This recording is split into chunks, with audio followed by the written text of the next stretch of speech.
Good afternoon, Ms. Ngozi Iwere. But then I know I might not have introduced you properly. My name is Ronke Olawale, and I'm on this project as part of the Global Feminism Project, a multi-site international project sponsored by the University of Michigan. Our goal in undertaking these oral histories is to create and preserve conversations with women whose scholarship and activism has contributed to women's activism as that is broadly conceived, or other women whose scholarship and or activism has contributed in very critical ways to issues that are important to women. And we are glad and privileged to that you agreed to participate in this project. I'll start out by asking that you introduce yourself, tell me your name, and kindly spell it so that I don't misrepresent you, and also let me understand how you would like to be addressed. Good afternoon, and thank you for including me in this important process. My name is Ngozi Iwere. Ngozi is Ngozi, and my surname is Iwere, Iwere. I like to be addressed as Ngozi Iwere or Mrs. Ngozi Iwere. I am the founder and executive director of Community Life Project, and also the Reclaim Niger grassroots movement. Thank you very much. But what do you mean by Reclaim Niger? I don't really understand that. Reclaim Niger is a platform which we launched in 2010. We've been working with grassroots organizations, those we call grassroots civil society organizations, mutual interest groups, artisan groups over the years since we started Community Life Project. Okay. And we had done a lot of work in the area of health, sexuality, and livelihood. And we found that there was a problem because governance was not really working for the poor. It was undermining some of the gains we had made with these groups. And so we decided to launch a grassroots movement for civic engagement so that these groups who represent voices that are excluded from decision-making tables as far as civic engagement was concerned or is concerned, that they find a place around the table. The sector has been dominated by elite NGOs, and so we launched this platform called Reclaim Niger, through which these diverse groups of grassroots groups, women's networks, faith-based networks, and mutual interest groups, trade-based associations can come together all over the country under this grassroots movement and engage with government at different levels, but mostly at the local government level, because it's the level that's closest to the people, where their influence will be most felt. Thank you very much. So let's start this interview by asking that, let me ask you about your background, about your life. So like general background, as you think about where you are today, how would you depict the journey that brought you to this point? It's been a long journey for me. It's actually been the only journey that I've known because I got involved in activism for social justice as an adolescent while I was in the College of Education at Abraka, and then subsequently when I went to the university. Even though I trained to be a teacher and I majored in languages, French and English, I found that most of my time I was engaged in students' activism as a student. And then when I graduated from the university, that activism took me into the media. There were a group of us who had been student union leaders and who felt that with the establishment of the independent media, newspapers in Nigeria, that we could use the medium as well to promote the cause of social justice. And so I joined the Guardian team when they were starting the African Guardian, and I was reporting on the mostly foreign issues, and also covered some of the crises that we had in the country, like the student crisis and so on. And then after that, I found myself starting to engage on health issues, especially HIV/AIDS. In the 80s and early 90s, HIV/AIDS was a very big existential threat in Africa. And I joined up with a group of women who felt that we needed to respond and to do something to protect women from HIV. And before that, I was already engaged along with other women in starting the first real feminist organization we had in this country, Women in Nigeria WIN. Oh. And I had been a national coordinator of WIN. And so we started the Society for Women and AIDS in Africa, along with health professionals and a few colleagues, who were in WIN. And then when I came to the realization that we couldn't feminize the response to HIV/AIDS, we needed to get the men to get involved and to change their habits, their behavior, because the women don't seem to have or didn't have enough negotiating power. In the power dynamics within the family and the community did not favor women. Yeah. And I felt we needed to engage with men. Okay. And at that time, it was not popular to engage men, in the development world, because that was the period when we were talking about how to get women in development, But I was very convinced that we needed to engage with men. And so when I didn't get much support for that, I decided to found community life projects, where, as the name, implies, we relate to both young people and women and families, from the framework of community life. And so that was how we started Community Life Project in 1992. And I've already mentioned how that's now led us to found Reclaim Niger in 2010. Okay. And so, for instance, how would you say, what would you describe as your central commitments in life, and what does your career look like? When I think about my life now, I don't think I ever had a career. I had a mission, but not a career. And that mission was to fight for social justice.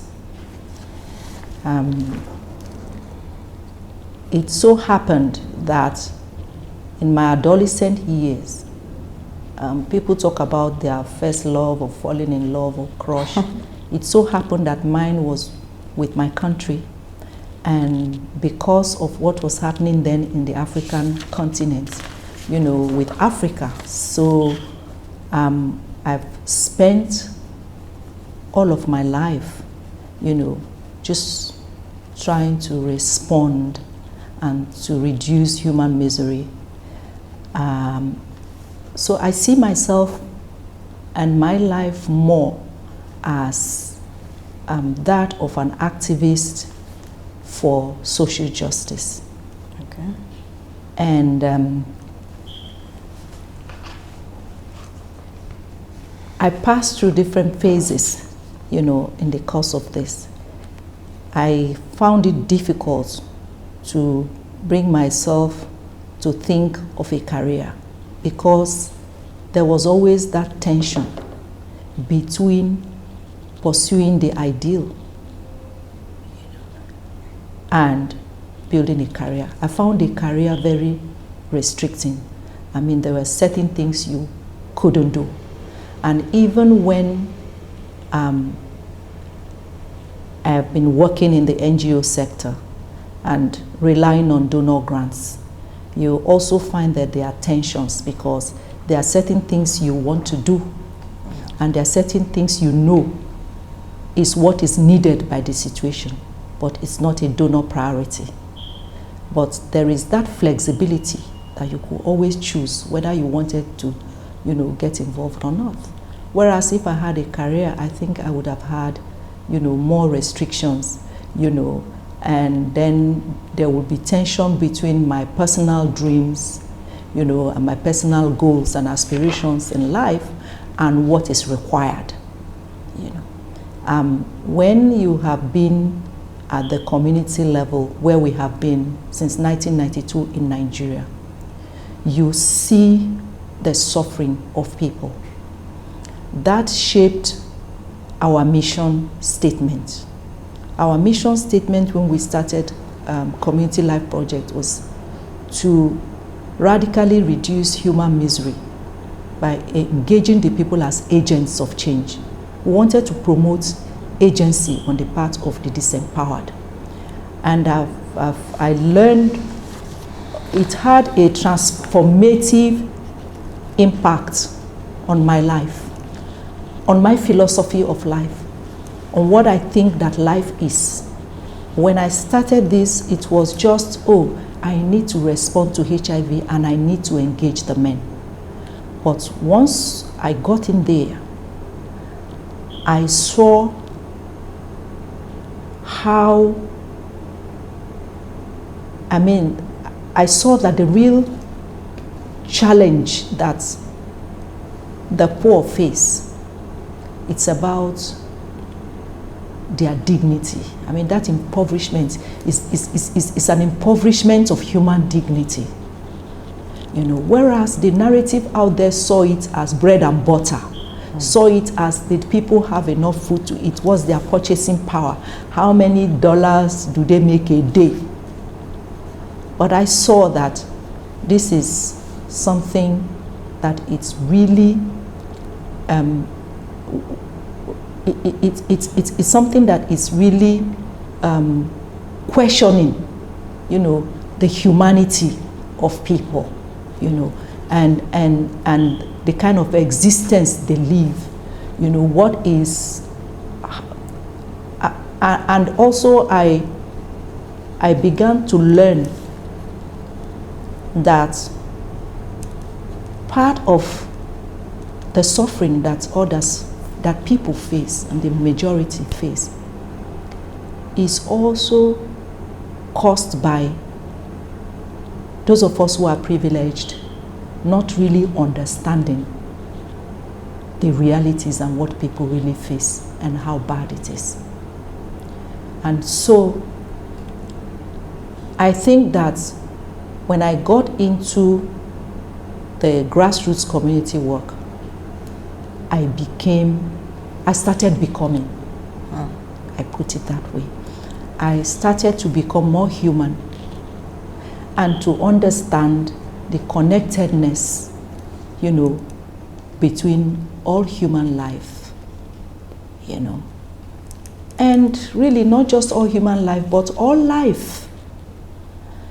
And so I say sometimes that I was destined, you know, because having engaged at this level, it became hard for me to move on, you know. So even when you could think of career prospects like openings, you know, for jobs or international engagements. Yeah. It was just, I knew that I couldn't move because it would be irresponsible of me, knowing what I have come to know, to move away from this place where I am. But it's been very fulfilling. It's been a painful journey, but it's also been a very fulfilling journey because it helped me to clarify my values, to sharpen my philosophy of life, to put money and social advancement and material success in proper perspective. So even my colleagues who work with me and those who have worked with us all through the years, I think people come here and people have stayed 20 years, 20-something years working with us. They come and they know that it's really not a place for career or for career advancement. It is a place to make what we do or what our presence in the world felt, you know, to add value.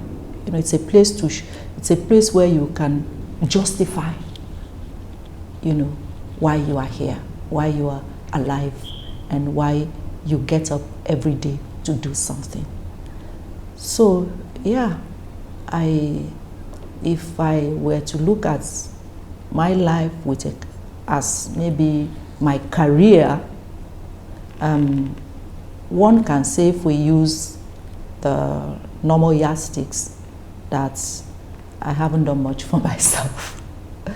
But if we see this as a vocation and a mission that it is, and a choice that I've made, a conscious choice, then I think it's been a fulfilling journey for me. Okay.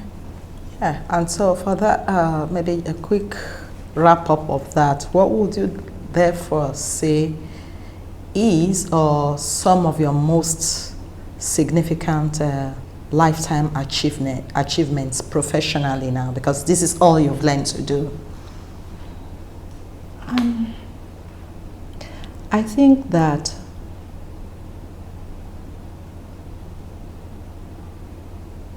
the opportunity that one has been able to create and the space that one has been able to create for people who didn't have much voice to find their voices and to express their voices. I think that would be, for me, the major contribution. Okay. Because it has, is it implications, I'll put it now, or ramifications that even I or those who are expressing voice will not understand. You know, there are a lot of good things that come from that, just beyond the engaging. You know, I think for me that one has been able to, through the work we have done, you know, have a critical mass of people out there who have agency, you know, who have been able to, how will I put it, like take back their dignity, you know, pick up their dignity, you know, that was being trampled upon, and decide to live a life of dignity, even with the deprivations, you know, that they still face. That there are people who, through the work that one has done, know that no matter their socioeconomic circumstances, they are human beings and they can speak. They can take their place somewhere and they can speak. in terms of the gains that one has made, yes, in the area of HIV/AIDS, I think that being able to be part of the global conversations, and decision making about what the global response should be to HIV, and seeing that response materialize, even though one was just a tiny voice among so many voices, right? But the fact that somehow you are connected with that process, and that through that process there is the proper response to HIV that is going on. People have access to treatment now, and HIV is now routine. Those were the things that they were simple things, but they were very difficult, to achieve at that time. And so being part of international best practices that have been adopted, scaled up, and which is benefiting millions of people. For me, I think, yes, if I look back to my little participation in the preparations for the UN General Assembly on HIV/AIDS, my little participation in the expert meetings that were set up for this process, including the one that was set up to address HIV as a security issue, that was to prepare, recommendations for the UN Security Council, so being part of that process, I think those are some of my gratifying moments. Seeing that faith-based organizations are engaged now in HIV/AIDS as part of the solution and not part of the problem. Those were some of the things that we had to struggle against, so the opportunities I've had to be part of the voice for Africa, yes, I find that very satisfying. In terms of our governance work in Nigeria, yes, some of the gains we have made, we find them being reversed. It's the nightmare that we all live here. It's frustrating, and sometimes, one needs to just fall back on resilience and the support of, other colleagues that are doing the same thing, leaning on each other and collaborating just to keep on going. Because here it could be gloomy, because we see that we made some gains, we've achieved things, and then especially in the area of women's representation, and then you find those gains being rolled back. So still, I still think that the capacity we have built, the consciousness that we have raised, out there in society is a plus, is an achievement, because with that consciousness, people can exercise agency where there was no agency. Okay. Wonderful. Thank you. Yeah, and then just to go on quickly to the next question. I know you already reflected a little bit about your work, how you got there, your life and your work. And I think the other question therefore will be that I know you also spoke about what drew you to the work. At what point did you think it was important, to actually get started? How did you first become involved in this work area? Okay, well, in College of Education, what got me started was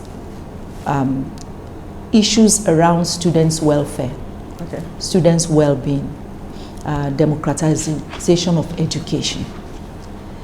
And so I got involved with a group of radical students, you know, on campus, and I got into student parliament. But I think that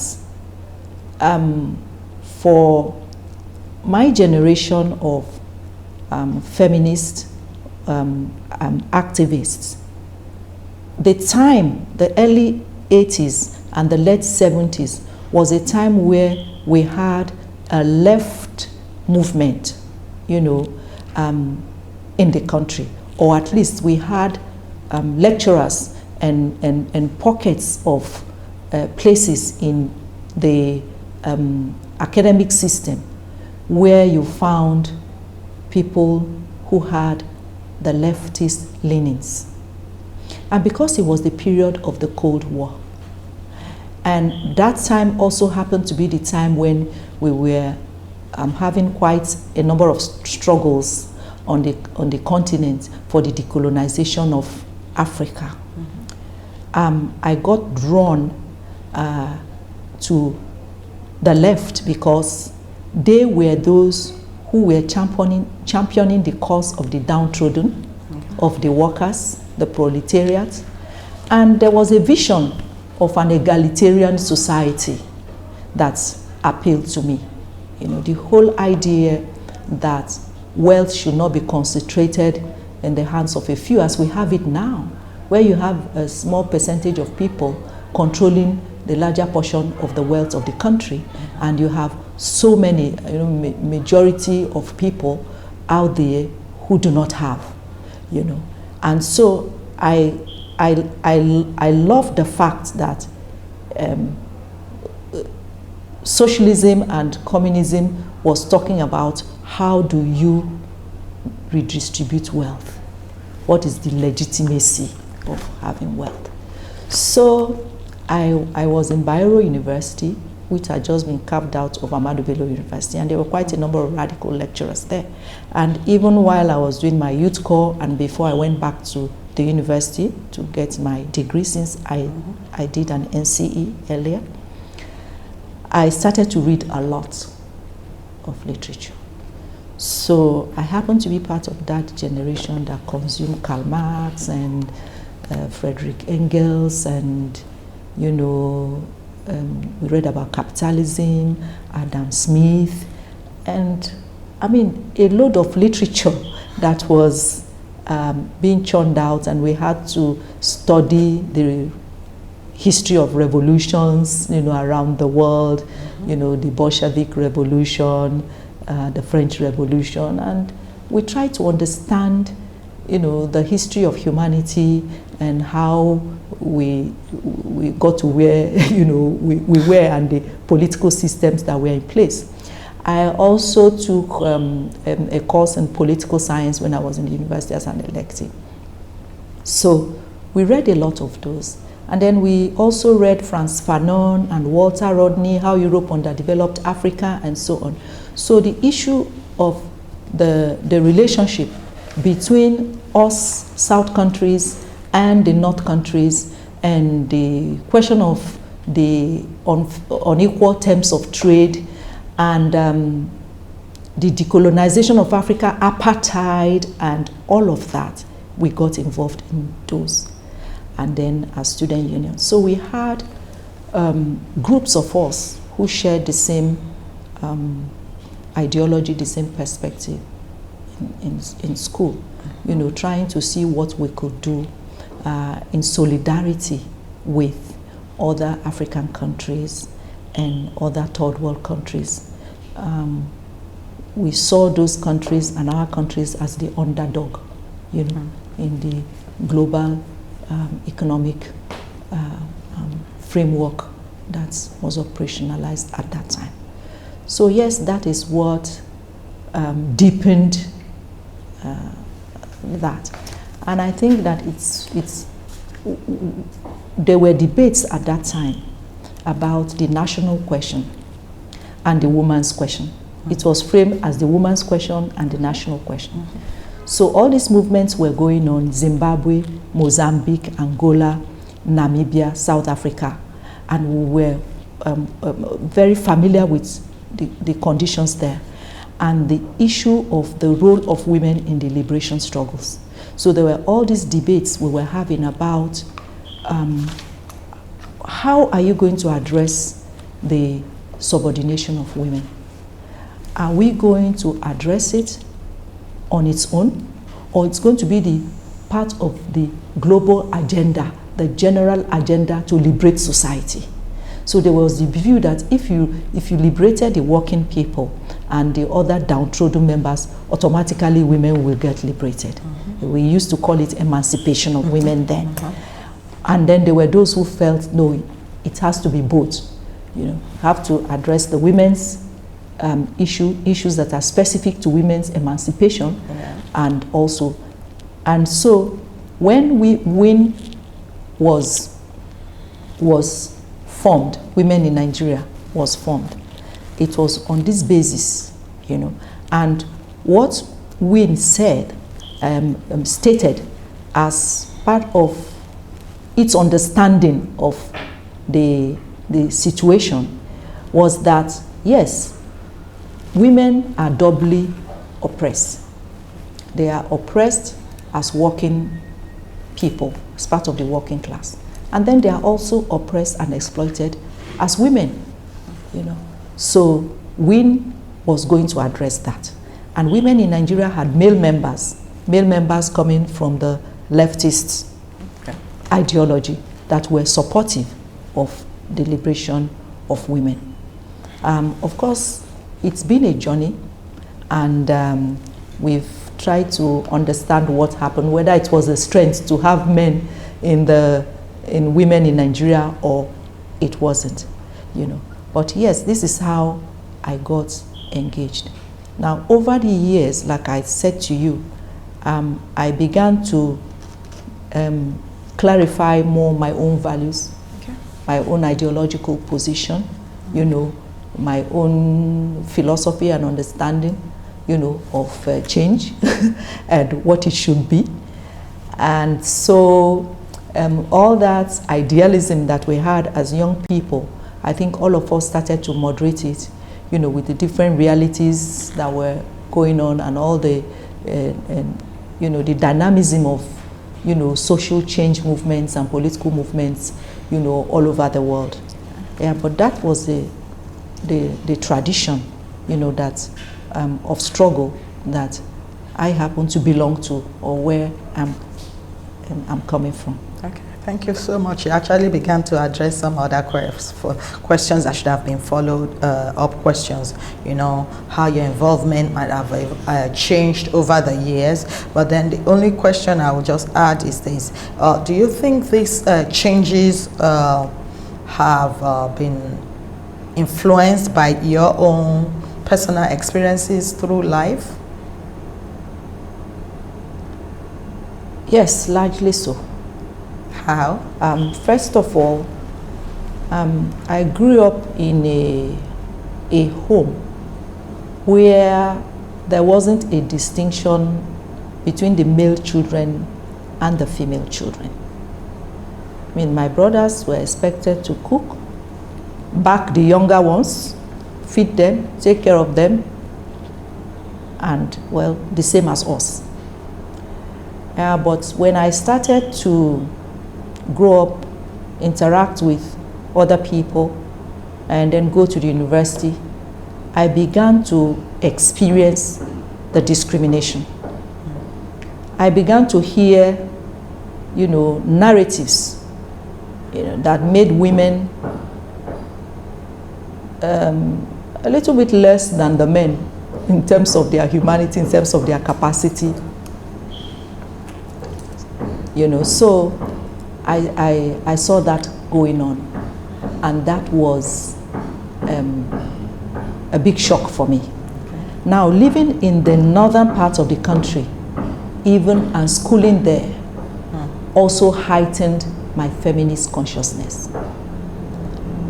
You would be, first of all, because of my engagement, I found myself in situations where I'll be the only female among men. And socially, in the north where I worked some years and I schooled, somebody would step into a room and shake everyone's hands and just keep me. There were subjects I wanted to discuss, such as football. My dad loved football, and part of what he did was to be, he was a football administrator. And so I knew quite a bit about football. And I'll be trying to discuss football, and people would just shut me up. So I didn't like that. So how long have you been here? I know it's quite a number of years. 93. Okay. Because I started community life projects from my house. Yeah. You know, so it was there the first year.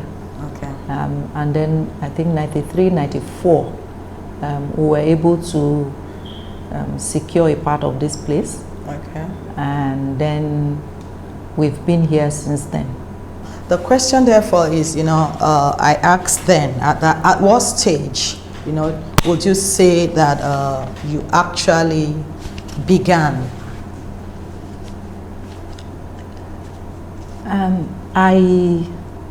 I think from a very early age, I was aware, or I had a keen sense of justice and injustice.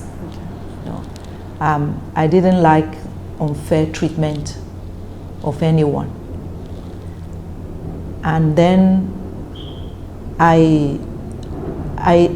my first consciousness of gender inequality was when I left home, and actually when I finished my secondary school. Because I grew up in a home where my parents didn't make a distinction between the male child and the female child. My parents didn't have any feminist consciousness. In short, my mom, I know that she's traditional. But possibly because her father, that's my grandfather, sent the girls to school as well as his male children. And my mother had gone to school and was working as a teacher. Maybe that contributed to the way we were treated at home. But that we would go to school was a given. And when it came to domestic chores, although we had people helping out at home who were employed after the Civil War,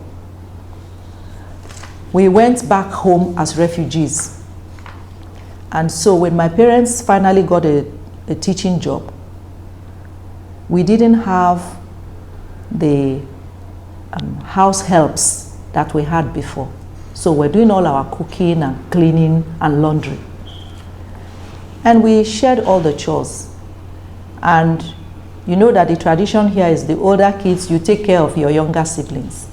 So my brothers will take the wrapper and back the younger ones, just like us. Just like female, anybody will back the younger one, feed them, bath them, So we didn't have that discrimination. But when I left home, I started to see the kinds of, I was exposed to misogyny, the kind of language that people used, when they talked about women. And I was hearing people telling me, oh, you act like a man. You are like a man, you're not like a woman. And that was a bit of a shock for me. Now going to do my National Youth Service Corps in the northern part of the country, and then working there for 3 years, and then going on to school there. I had about 6 or 7 years period when I got this, what I call a personal culture shock. First of all, as an activist and somebody with left leaning, there were just a very few of us women, you know, that were going with the radical left movement and left ideology. So oftentimes one was the only female, you know, in the midst of men and boys.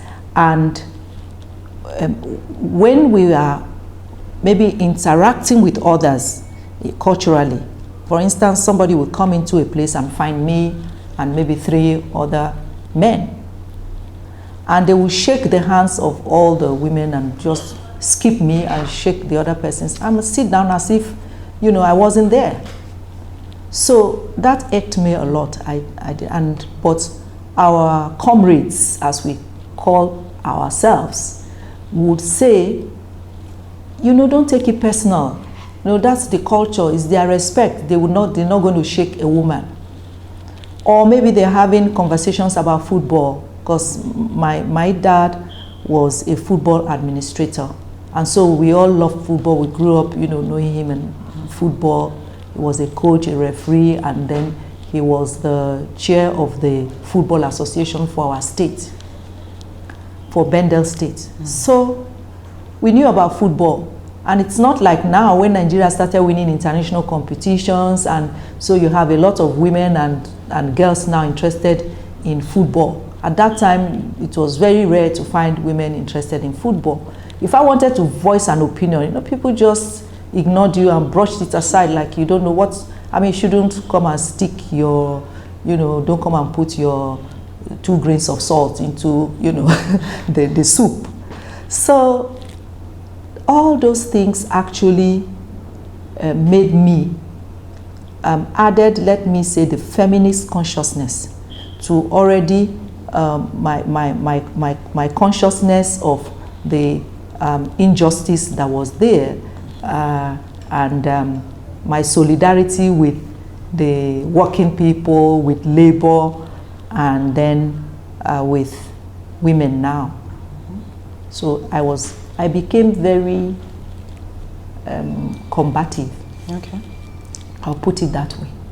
And yeah, maybe one could have overreacted or overdone it sometime, but I was always trying to assert, you know, myself, you know, my right to be, okay, you know, and, you know, to express my voice, you know, anyway. Okay. And what it meant was that one was always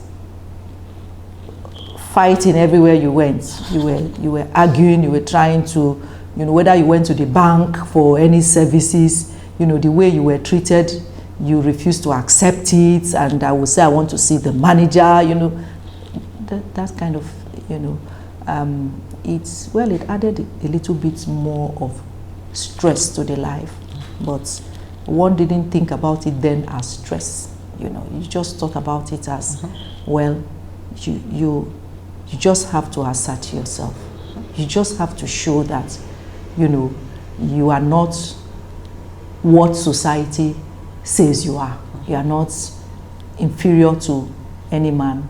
So let's just continue with the time that you became aware of the gender discrimination, became like more involved in the feminist activism. Okay. I think I became more aware after my secondary school, and that would be about the age of maybe 1920, and it became like a real cause for me, something that I wanted to get involved in. You know, when I was about 21 years old, I had left home. I had finished my College of Education, and I was working in the northern part of the country, and I was teaching in a girls' school. And during my youth service in the girls' school, I saw parents come take their daughters, withdraw their daughters from school. And the governments were trying to give incentive to keep the girls in school. And I also saw that the young girls were not very motivated that I was teaching, because as far as they were concerned, they were going to get married. So a girl's life is, you know, you're born and you get married. And these were girls that were too young to get married. So apart from my personal experience, like being discriminated against when in social settings, when people wanted to shake hands, they would shake the men and skip me. You know, there are conversations I went to get involved in and people just shut you down. They're not even paying attention. Apart from those, I think the incident that had a very profound impact on me was during my national youth service in Bauchi. I was serving in Nazareth. And one of the permanent teachers in the school was a friend of mine. So I traveled with her. And we were visiting her relation. And this compound, it was a policeman that was there. And I think this man, at that time, I believe he was probably in his 40s. And there was this 12-year-old, and they were teasing her. The other wives in the house were teasing her. Oh, now when our husband goes in to sleep with you, you are going to have a baby. She was playing with the young children about her age and a little younger than her, of the other wives, the senior wives, playing with them in the sand. And they were teasing her, and she said, no, I'm not going to have a baby. They say, you will have a baby. Say, but he has been coming to lay with me and I've not gotten pregnant. It turned out that she just started to menstruate. And so that was why they were saying that too. She had no clue the connection between menstruation and pregnancy. And I mean, this was a child playing with the other children. And she's supposedly somebody's wife. I think that had, you know, a very powerful impact on me and made me more determined, you know, to do something. You know, first of all, to assert my own humanity, you know, as a person, as a human being. And also, I think the realization that I happen to be among privileged people. The fact that I was growing up in the same society and I had the privilege of education, which I had taken for granted. And nobody had forced me into any marriage, which I had taken for granted. That, oh, I was going to fall in love someday and marry somebody of my choice. Or if I decided not to get married, it would be my choice. And I was seeing this reality. So it made me very committed to teaching the young women, to trying to give them a sense, you know, of value for the self, you know, that they are not just here to marry. At the same time, I also learned that when you are, it was at that early stage, I learned some of the things that helped me in the community organizing that I'm doing now. You have to be sensitive to the cultures that people are growing up in. You cannot just come and bring, oh, it's your right, you know, nobody should treat you like this. This is not the way to say these things. I have to look for subtle ways, incentives, and ways of communicating this, that it's not going to completely tear the people away from what they know, the life they have known, or their culture. And that there's a how do you balance, you know, the new that you are bringing into a place where people already had a whole life, a whole world view, you know, a whole narrative of their existence. How do you introduce you know, new values. You know, how do you add value to their life without disrupting things? And I think it was part of, for me, the apprenticeship, you know, that helped me today in the work we are doing, and why we are so successful in the community organizing work we do, because we realize that you are not in people's shoes. You know, it's very easy to stay from the outside and say, oh, don't take that from them, don't, you know. So that when we started the HIV/AIDS work, and people thought, oh, the men are exposing their wives to risk, you know, you should just tell her to, you know, have it out with him and so on. So it is not that easy, you know. What we want is to get this woman not exposed to the risk of HIV and the children she's going to have. That is your goal. The way you can approach it in different ways. We can approach it in the way that reinforces the cohesion in the family, or you can approach it in a way that destroys that cohesion. Because we have to bear in mind, and you know, I think I'm taking these things the way they come, because you know, in my feminist consciousness, one became aware of the tension between the way we see our issues as women here and the way in the Western countries, you know, feminists saw their issues. So for us here, even what you think is just health problem or a rights issue or a relationship issue has an existential undertone. And you have to approach it carefully. For instance, women are not assured of custody of their children, of alimony, if they decide, or they want a divorce, they want to go. There are no social safety nets, you know, and support systems that she can fall back on. Our support system is embedded in the communal life, in the extended family system. And there is a way the woman will go about her issues, and she will alienate herself from the extended family members that should support. So you are addressing a social problem, but it's like you are trying to walk on a rope, you know, and to maintain a balance. And you find that because we are pronatalists, and we are proudly so, a woman is prepared to risk her life for the sake of her children. She doesn't want to leave the marriage and abandon the children to whatever fate. So she would rather sacrifice, you know, her own self, her own safety, you know, in order to stay. And we actually did a study, you know, of the factors that influence women's ability to practice safe sex, you know, as part of the response to HIV. And it showed that we had assumed it was the economic consideration.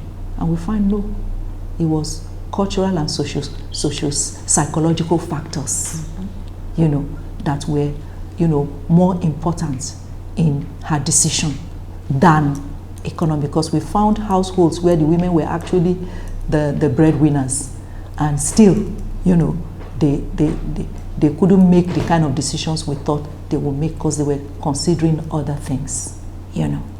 So I think, okay, going backwards, when I had this experience in the North, I decided to teach when I finished my youth corps in an all-girls school in Kaduna State.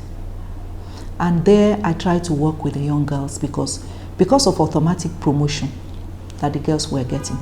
At that time, it was class 5. In class 5, you took the West African examination. Okay. So they had collected all the girls from the different arms of the classes that they felt these ones are just, they're not going anywhere. And they had lumped them in one arm of the class. And then I came in to teach, and I found that teachers didn't take them seriously. You know, the girls were not serious about education. They giggle, they are ready, they are going to be married as soon as they live there. So I had to go back with them to say, okay, what is the minimum thing that I can achieve? You know, working with them, I said, okay, let me achieve literacy in English language. I mean, if these girls can show that they went to secondary school for 5 years in being able to read and write English and to communicate in it, if that's all I can achieve as an English teacher, I'm not talking of teaching them French. And that was what we did, and I befriended them and tried to know, you know, where they were coming from, and even part of the incentive to get them to be serious about the education was, you know, I said to them, listen, you're going to be married, you know, so if you got married, you're going to be getting correspondence coming to your house, you know, you can't even read it, you don't even know what's in it, you know, so it's in your enlightened self-interest to learn to do that. But it hit me again that teenage girls were already betrothed to be married. So life, you confront the child marriage issue, you know, and you see it. And these are their parents that are giving them away in marriage. And these children are not in a position to negotiate anything, to make any decision of their own. That is their own reality, you know. So I think those are the things that really influenced me. And so in the early 80s, when we started the Women in Nigeria, you know, Women in Nigeria, the conference on women and women's rights and feminism had already been held, you know, while I was away in Europe. And I came down and became a part of it and tried to work with, you know, a few other women to start the branch in Kano. And then I went on to become, you know, a national coordinator. We change our coordinators yearly, and so I was the coordinator at some point. But I was doing all this within the framework of, like I said, the left movement in the country. You know, we were going to liberate all of society, and then we were going to make sure that women's specific interests were taken care of. Okay. And then it also affected me in terms of my personal life. Okay. You know, I didn't think about marriage in the same way as young girls, you know, my peers, you know, thought about marriage. I was reluctant to get into a relationship where, you know, my interests, my dreams, my passion was subordinated to someone else's, you know, where I have to fetch and carry and do all the chores, you know, for somebody else, you know. So I didn't really think about marriage, you know. But then I think that looking back, those of us who started Women in Nigeria and who pushed, and because Women in Nigeria was quite radical in the way it was talking about equality, you know, with men. It was talking about a woman being a full-fledged human being and having the right, you know, to live and realize her full potentials. And Women in Nigeria was looking at discrimination in different spheres of life and in different aspects of life. Yeah.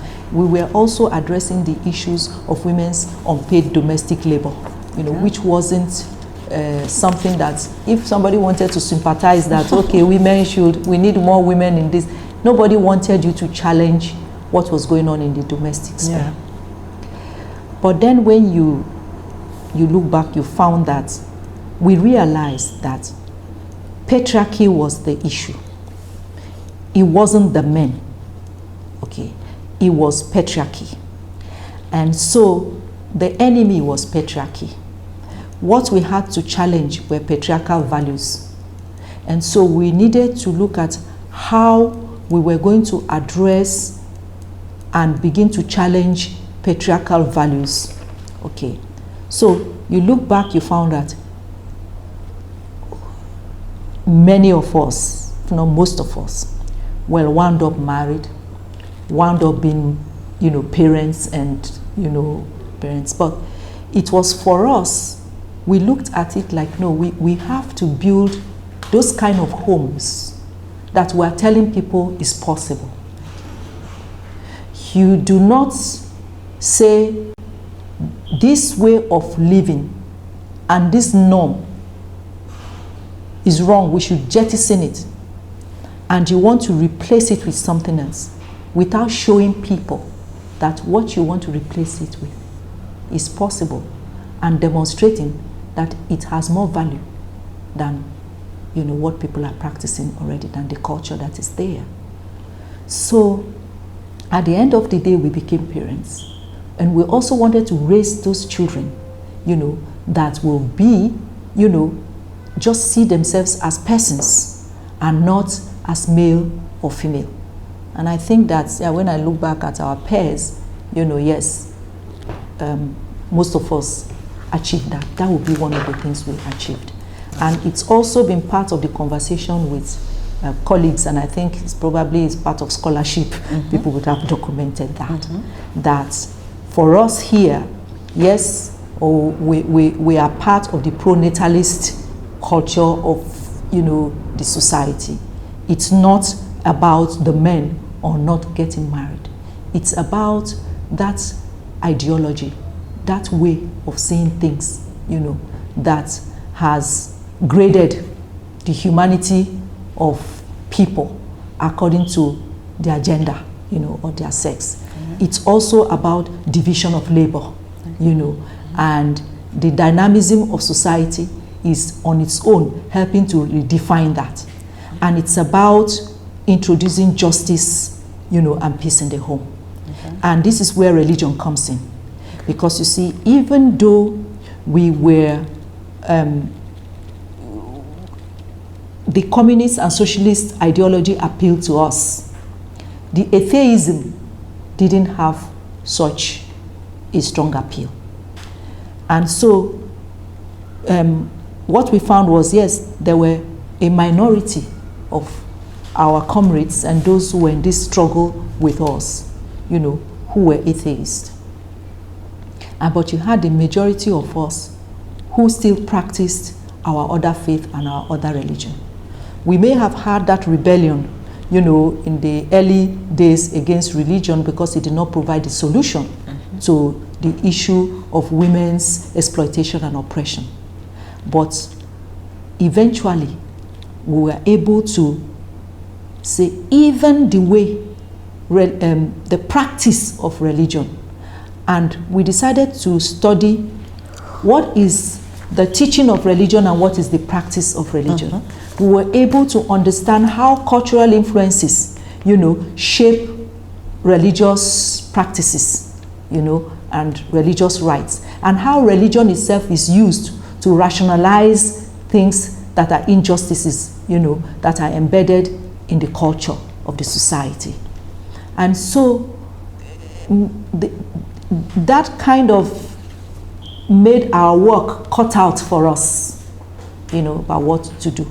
So within our faith communities, those of us who are beginning to go in there and to influence the way, the narrative, and trying to change the narrative, you know, because we here, our major partners are faith-based organizations, women's networks, youth networks, but also even the clergy, you know.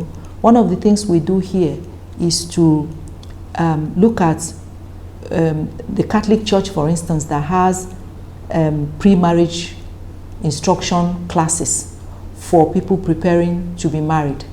We had started at the community level to go in and work with the clergy to design the syllabus and the curriculum and begin to put in things like, you know, justice in the home, you know, where we are looking not just at men or women, because for us here, the injustice in the family setup is not just about men and women. It's also about the children and the elderly, and it's also about the domestic help, you know, because that's the reality that we live. Most people who are in middle class, even people in the lower classes, they have relations and people who come in to help out domestically. How are they treated? And we are using religion and the values of religion to now defend justice in the home and the practice of justice in the home. And so it's easy for the clergy we are working with or the lay leaders to see that you are not going outside scripture. So the same weapon that was used to subordinate women, we are flipping it over as a weapon for emancipating women and assuring justice for them. Okay. So we put in family health issues there. We put in the issue of sexuality and what it should be, and the women's right, to enjoy sex and to decide whether they want to have it or not, even within marriage. We are able to, within that framework, sensitize people to the fact that there can be rape, within marriage, as long as consent is not given. So all of those things we are gradually able to do. And I will say that even in that area, you have religious fundamentalism, on one hand growing and trying to undermine that. But we are also building within those structures, patriarchal structures, a critical mass of people with a new kind of consciousness, Okay. So, yeah, that is the story in terms of, how... The connections and all of that. Yeah, but specifically, if you were asked to define feminism, what is feminism? What has it meant to your work? Okay, I think I don't remember who said it, but it's not mine. I read it somewhere. I take that definition is very profound, for me. That feminism is the radical notion that women are persons. Okay. And for me, that is feminism. So it doesn't matter the form of inequality, the form of oppression you are dealing with. At the root of it is actually how people perceive of a woman. It's about who they think a woman is. And if we look at the injustices, we find that it's because people don't accept that a woman is equal to a man in dignity. For some reason, she's inferior in some ways. So for me, feminism is just asserting the full personhood of the girl child and the woman. Okay. So for instance, what therefore is the relationship, between gender, feminism, and activism? What do you think of the interconnection between feminist scholarship and activism? Do you perceive a dichotomy, a separation, or do you see them as intersected, like interrelated? I think that feminism is a lived experience. Okay. It's a lived experience, and that in practice, feminism is, for me, it's something that people live, something that people practice. So when we look back, we found feminist activists who did not know the word feminism, didn't make any analysis of the structures of oppression and injustice in society. Yeah. They just felt that we are persons and we deserve this. So the fight for universal adult suffrage, for me, was a feminist struggle. For women to go to work, have equal pay. For women to go to school, those were all feminist struggles that women, have had. Yeah. So I think there is feminist consciousness and there is feminist experiences or feminist practices. So, or I would call it feminist activism. So consciousness is those who are involved in feminist activism, who understand and are conscious that that is what they are doing, and who have taken time to reflect and analyze, their situation. But then you have the other group of activists who are just living it because it's intuitive, because they accept that definition of feminism that I talked about. Listen, I'm a full person and I want to assert my full personhood. I want the same rights, that humans have. Now, when it comes to scholarship, I think that scholarship, this is my personal view, that scholarship needs to be democratized because it's not been democratized. I think that it's been made very elitist because of the tools, that it's using, the kind of standards that have been set, the language that it's used for it of scholarship excludes, it does not include, So there is a certain kind of rigors, that have been introduced into scholarship that I think has made scholarship for me like a sectarian thing, so that people who have capacity to analyze their realities and get to the same conclusion as a PhD person or university professor. But because they are not in the school system, they cannot speak the language of scholarship. They cannot write and cite the sources where they got the things. They are not recognized as scholars. And for me, there is a disconnect between the way knowledge is processed and disseminated, in scholarly circle, and the way knowledge is processed and disseminated at the community level by people. And so, one of the things for us in CLP, one of our values, is the respect for indigenous knowledge and culture. I think that, yes, scholarship increasingly is becoming aware, right? There is an awareness that there is indigenous knowledge and indigenous science, indigenous practices. Their language is different, but it's the same thing, They use the same thing. They do observation through interviews, through case studies, through what is going on in society. People arrive at conclusions about, realities. But they just don't have, what will I call it? That's scholarly framework. It's not presented in that way. And the theories, they say you have to put it in a theory. I think that theory informs practice, but more than practice informs theory. And I think that that's an imbalance, that practice should. I know people are beginning to talk of pracademic, how, can, what's all that knowledge and all that experience you have from practitioners, how. The other thing that I struggle with is, when people say you cannot base scholarship or science, they're talking social science. I say we can't base it on anecdotes. It's anecdotal.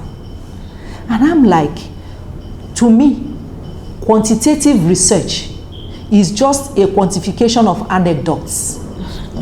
Because somebody brings a questionnaire and asks me, how many hours do you sleep a night? And I say 4 hours. It's just me telling you a story. You as a researcher, you have no means of knowing whether I actually sleep 4 hours or I sleep 10. I may be lying to you. You could ask me, when was your first intercourse? And I said, no, I was a virgin until I got married at the age of 42. Yeah, you're going to say, okay, virgins or people marry this age, that age. But I'm lying to you, My first experience was probably, I was 17 years. The researcher doesn't know. So all the researcher does in this so-called science is to take all the answers that people have given you, which you are not in a position to know whether they were. There is a difference between fact and truth, So if I tell you that I sleep 4 hours, you will take it, it's a fact. You will see it as a fact because I told it to you, but it's untrue because that is not how many hours I sleep. So what is the difference between that? You're just aggregating anecdotes and analyzing them, and me telling you my life story, in a qualitative study that you say. So I really think that there are some of these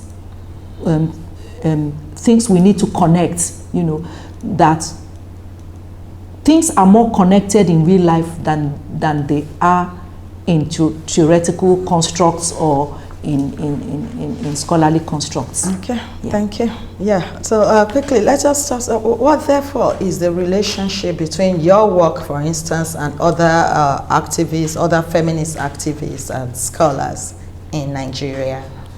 Okay, I think that...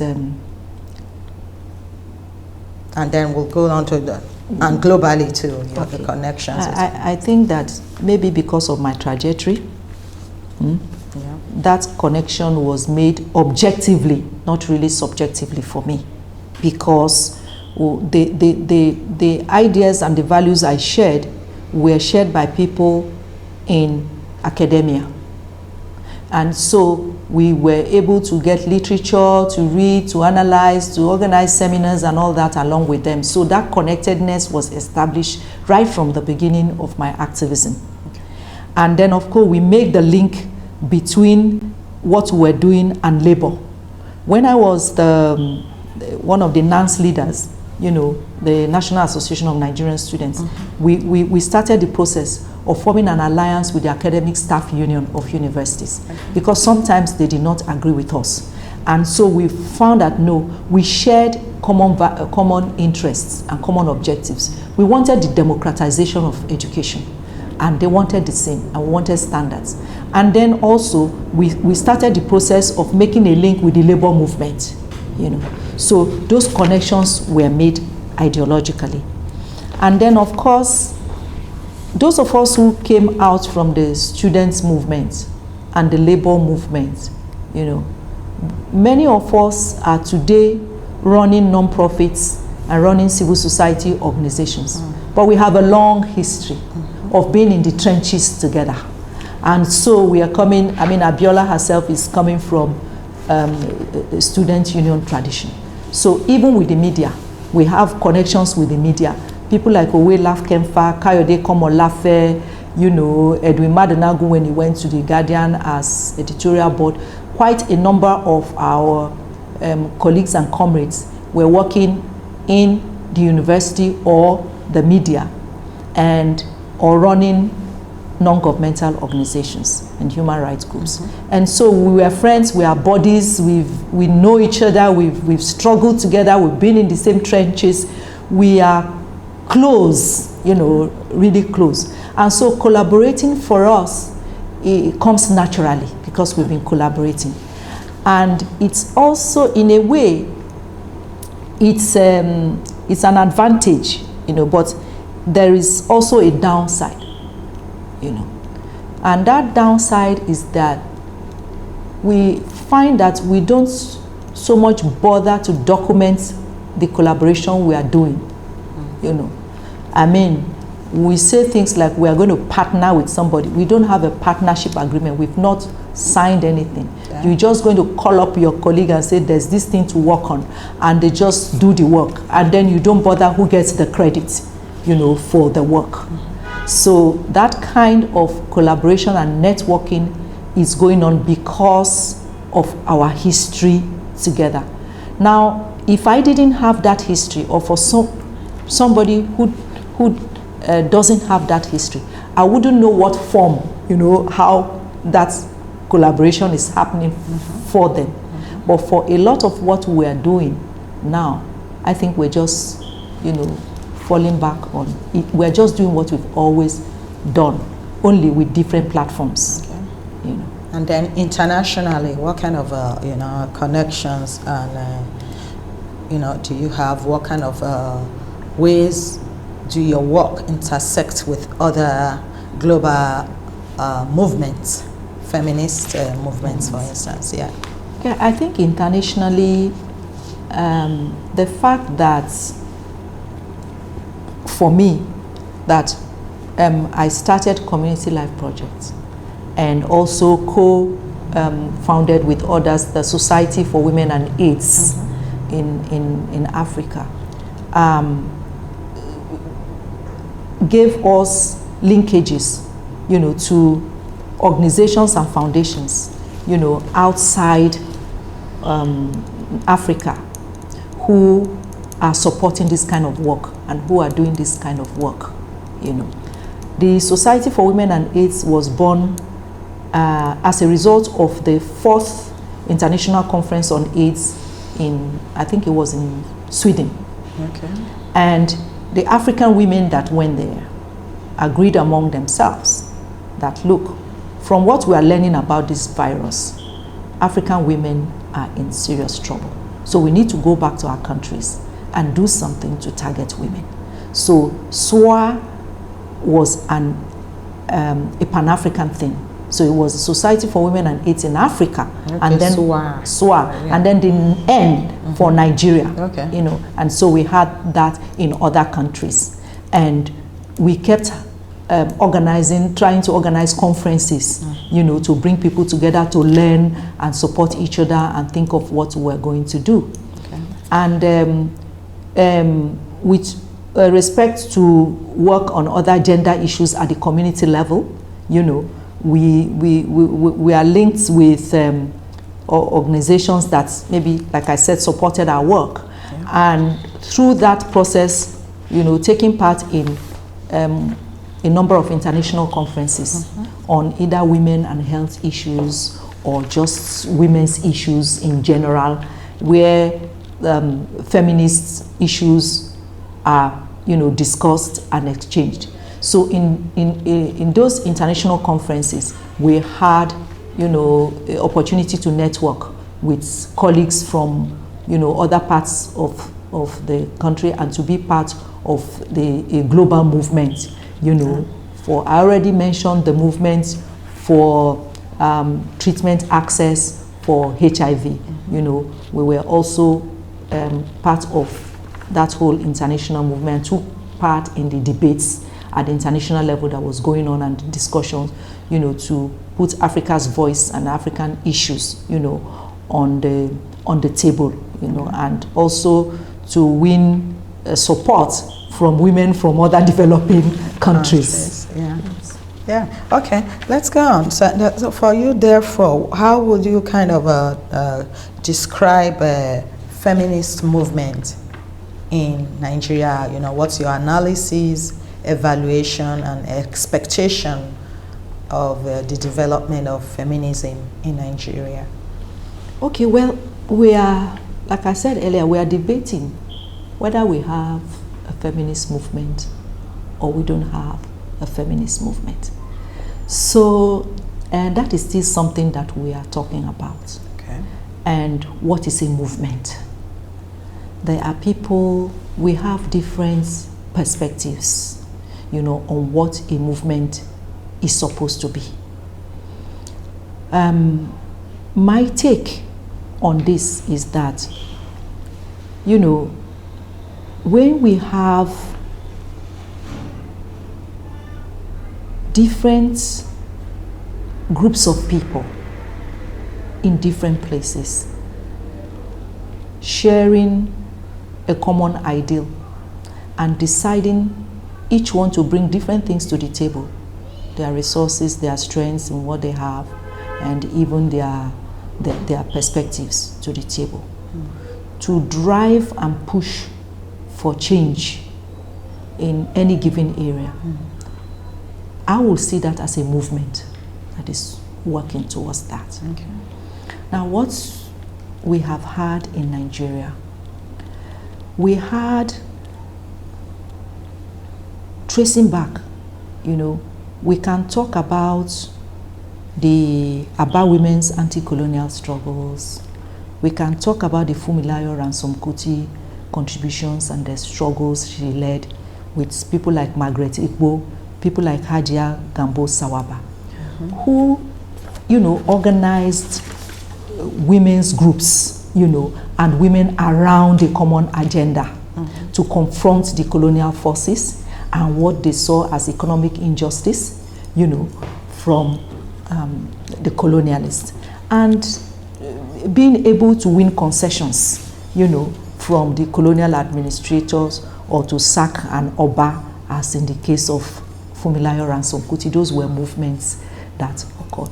Did these movements go on chronologically and without, you know, interruptions or long periods or spans when they were not active and organizing? No. And so for me, that's what I see as the movement. It's at a historical moment that something is happening and women organize themselves and put women's interests, you know, on the agenda and fight for it. Then we had the NCWS, the National Council of Women's Societies.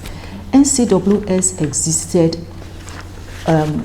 all over the country and was getting subscription from the government. And because they were getting subscription for the government, to us, that sort of compromised voice.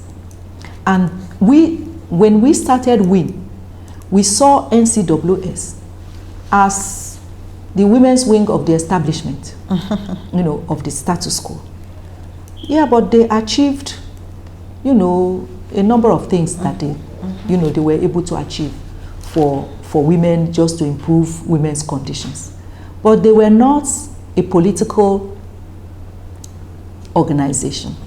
And so for me, a movement is political, you know. It could be social, but even if it is social, it's addressing a political issue, or at least it's engaging the political system, you know. That for me would be another feature of, if I look back, of the kind of movement we have had. So we started with not confrontation, but we started with tension. We started with tension with the NCWS. Okay. And so we were more radical in terms of analyzing and engaging the state and, you know, the kinds of demands we were putting forward and our approach, you know, to resolving issues. We took on the state, and like I said earlier, we saw patriarchy as the enemy. We also saw the state as the enemy and the nature of the state, you know, as what we need to confront, and that we had to influence political decisions, you know. So WIN came up as a movement, and it was linked to the larger struggle for democratization, so that in the struggle to kick the military out of the political space, you know, WIN was an active participant in that, women in Nigeria.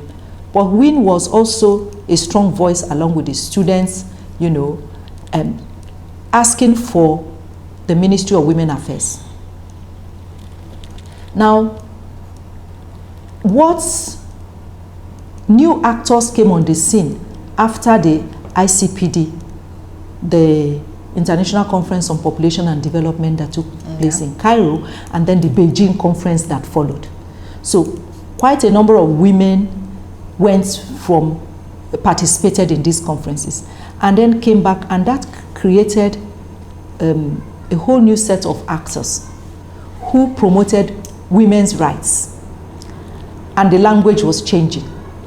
They talked about women's rights, they talked about gender rights, you know, for women, and gender inequality. So where we in WIN talked about the emancipation of women, where we talked about oppression and exploitation of women, it was injustice, you know, replaced that. Well, there are some of us who felt that these euphemisms, you know, kind of took the wind, you know, off the sail of what would have been a robust feminist movement that was actually going to the roots of issues, because we feel that this new gender consciousness, gender rights consciousness, achieves tokenisms, you know. They don't touch the structures, you know, that are giving rights to this. While in some countries, where progress would have been made through that, may have been made through that way. What we are finding in Nigeria is, with all these conservative men getting into political office. And us doing all this, yes, there have been some gains that have been made, but then we are seeing that those gains are being reversed. Okay. So, yes, there is a movement that is going on now that some people say is womanism, some people say is feminism. But I see a women's movement in Nigeria growing, you know, and becoming more powerful in terms of expression of voice. And in the leadership of that, this movement are feminists. So there are feminists that are driving this movement. So you have people from the feminist movement and the others who don't see themselves as feminists. They themselves have reservations about what is feminism. They have their own notion of what is feminism. Yeah. So that is why we in the African Feminist Forum, we agree that there are feminisms, you know. And so there are people who are afraid of what they call the Western feminism, you know, the feminism that people see to be anti-men, anti-marriage, anti-childbearing. You know, that is the way people perceive of that, and which for them is culturally not acceptable. So, but they are all part of this movement. They agree that we should have child rights protection laws. We should have laws against violence against women. People should be jailed for violence against women. They believe that we should curb sexual abuse and the government should make regulations against that. And they're ready to organize, you know, on this thing. When it came to female circumcision or FGM, so-called, they are ready to work to stop that. So that whole movement has been growing and is becoming, you know, quite powerful. Okay. And it's not very coherent, as I've just described.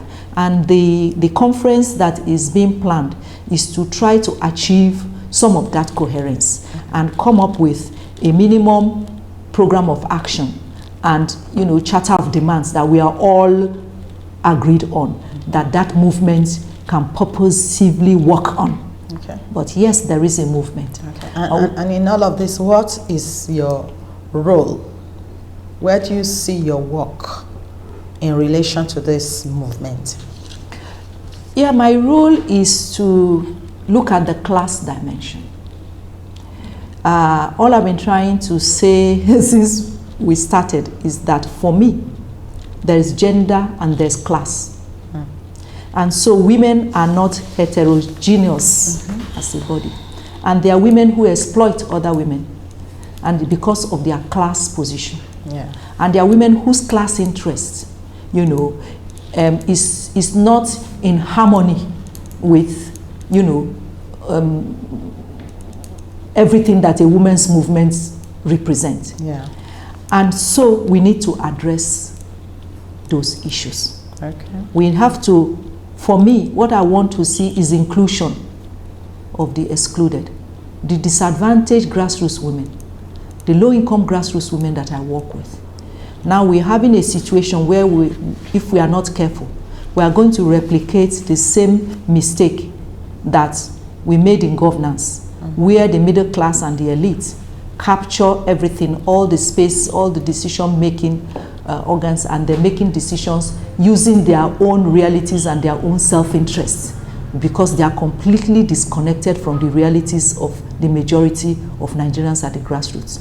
Now, what I see my role as trying to make sure that we don't replicate that error, that we don't privilege elite women who've gone to school, who are running NGOs that are registered with government. Yeah. We don't see ourselves, we don't become eccentric to the point of thinking that we represent all women and all women's interests, and that those voices don't have to come to the table, you know, to be heard. I think for me, that inclusion, that's what I would see as my role in all of this. Okay, and then based on that, what kind of relationship, therefore, do you have with other activists in this movement? The women's rights movement? Yeah. Yeah, well, we collaborate on issues. Okay. For For instance, we do advocacy together. We sign statements together, you know, draft such statements and put them out.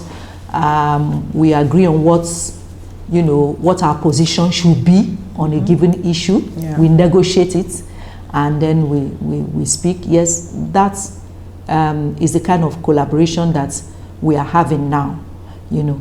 And if there are maybe cases that people want to address, yeah. sometimes you have real pathetic cases that the lawyers are taking up and so on, and we want to take up a collection or something, you know, we make our resources available for that. And if we are going to have a protest march, maybe to the seat of government in Alausa, we mobilize our grassroots partners, and the women will come out who are a part of all of those. You know, so yes, this is the kind of thing that we are dealing with.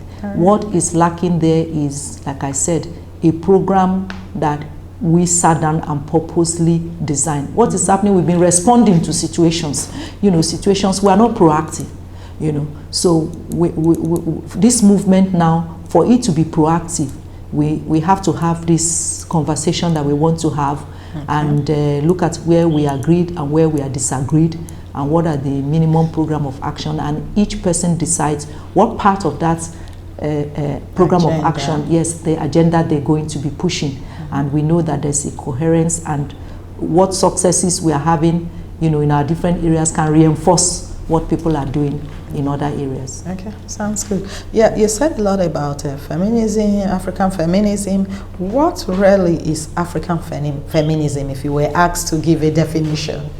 Well, I don't know whether African feminism is one feminism. Okay.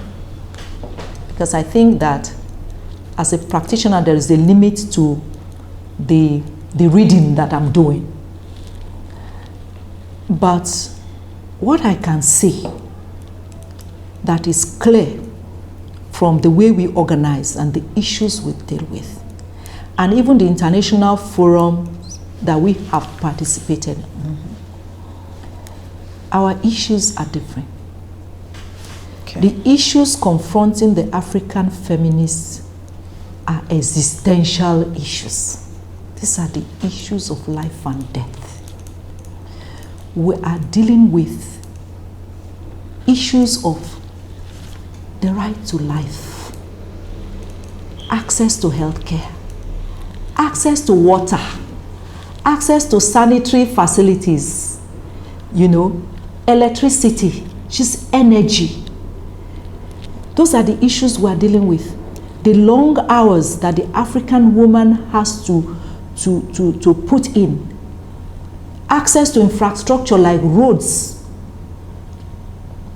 People are, a lot of our women are in agriculture. And so they are not able to generate surplus. And when they do, they don't have roads, they don't have access to markets where they're going to market them. So we are dealing with real issues that sometimes make some of the issues that people in the West are dealing with to us look like, oh, please, you know. But so we recognize that problems are different. I remember going to a conference once, and issues were being discussed about women's rights to enjoy their bodies and stuff like that. And we are sitting there and we are looking at ourselves and we are saying, huh? Our issues are so different. And what we did was to say to the organizers, please, we want a space in plenary where we can articulate our own issues. Because the themes and the issues that have been put out, both for the plenary and for some of the simultaneous sessions, do not quite give room for us to talk about the problems that we have.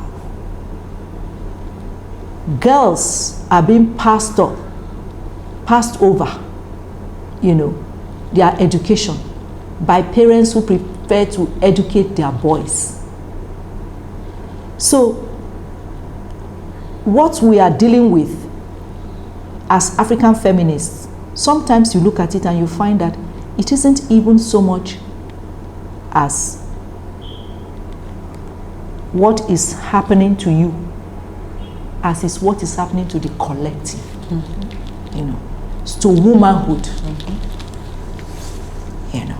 Okay. So African feminism, for me, is preoccupation with the dignity of womanhood.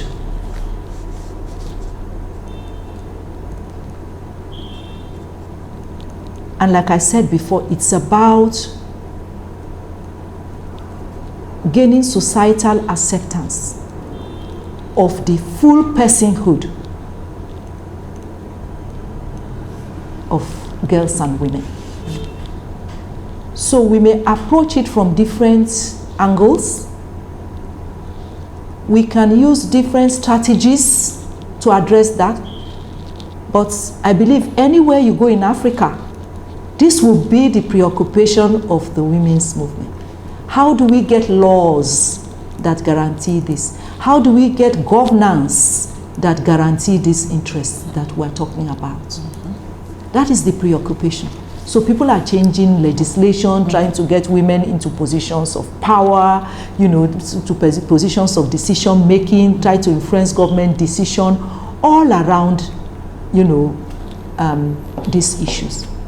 So that is the way, from my experience, that I have lived, or I perceive of African feminism. Okay.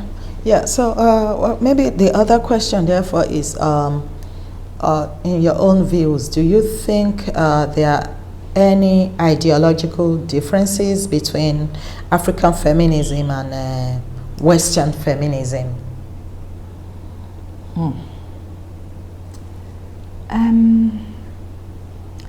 I don't think I can say, you know, that I know for sure that there are ideological differences. Okay. Like I said, it is not something that I know that there would have been a lot that is written there in terms of scholarship to say what are the ideological differences between us and them. And I think it's because in my study and my work, I focus more on the African and the Nigerian reality than I worry or focus about, you know, Western feminism and what is the ideological. I know that coming from the 60s, okay, I've already touched on some of them. Yeah? Individual relationships and the relationship between men and women, you know, as an issue, and the kinds of, will I call it, the kinds of decisions that women can make. Okay? I think that maybe the reality of the society, because some of the issues we're dealing with are already been addressed socioeconomically. So I take it that may not be the preoccupation of women, you know, in Western countries. I know that there are places where we have some similarities in terms of maybe equal pay for equal work done. You know, in those areas we may find that, you know, we have some similarities. Okay. But I think that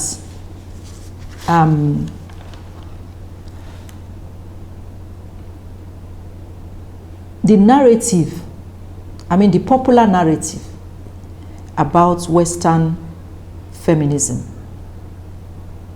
which I think is probably not right, is the question of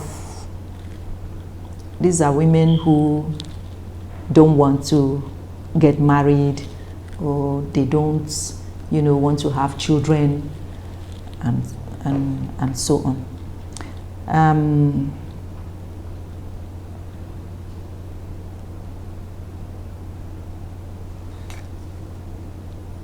I'm trying to choose my words because I cannot assertively say that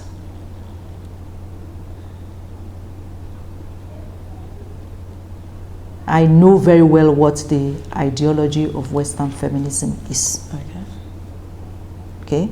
I've only had the experiences that I've had in the women's movement and some of the literature that I've read, which for me is not sufficient for me, you know, to draw any conclusions. And that is why I like to just limit myself to saying that our issues are not the same.